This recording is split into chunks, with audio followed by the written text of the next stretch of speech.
এক এনবিআর এর একটা স্ট্রাকচারাল চেঞ্জ আনতে যে অবস্থার মধ্যে আমাদেরকে পড়তে হলো, এটা খুবই পপুলার একটা ডিমান্ড ছিল, বাট এমন একটা রেজিস্ট্যান্স আসলো, সেটাকে কাউন্টার করতে গিয়ে সেখানেও কিন্তু অর্থনীতি আছে, রাজনীতি আছে কিনা জানি না, কিন্তু ওখানে আবার অর্থনীতির একটা রাজনীতি আছে, তো সেটা করতে হলো।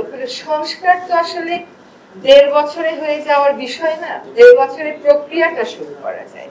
এবং সংস্কারটা যদি আপনি আপনার মনোজগতে না ধরেন, সংস্কারের ব্যাপারে যদি সত্যিকার অর্থে আপনি আন্তরিক না হন এবং সত্যি যদি এই বাস্তবতাটা আমরা অনুধাবন না করি যে যেভাবে আমরা এত বছর চালিয়েছি সেভাবে আর চালানো সম্ভব না, তাহলে যারা এই পরিবর্তিত পরিস্থিতি বা পরিবর্তিত বাস্তবতা মানতে পারবেন না, তারা কি করেন এটাই আসলে আমাদেরকে দেখতে হবে।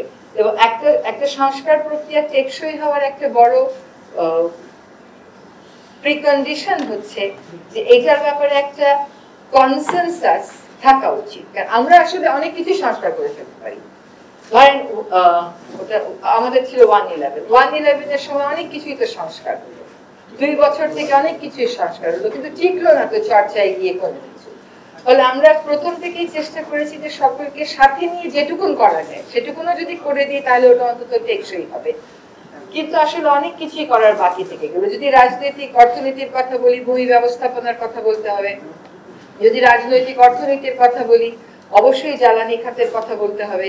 যদি রাজনৈতিক অর্থনীতির কথা বলি, প্রাকৃতিক সম্পদ সেখানে বাদ দেওয়ার কোনো উপায় নাই। কিন্তু সংস্কার করতে গিয়ে আমার আরেকটা কথা মনে হয়েছে যে আমরা প্রায় সকলেই হয়তো ফোকাসটা হারিয়ে ফেলেছি। ছোট ছোট বিষয় নিয়ে আমরা এত কথা বলি যে গভীরের যে বিষয়টা, কোর যে জিনিসটাকে আমাদের অ্যাড্রেস করতে হবে, ওইটা নিয়েই আসলে আমরা অ্যাড্রেস করি না। ছোট একটা বিষয় অনেক বড় হয়ে যায়।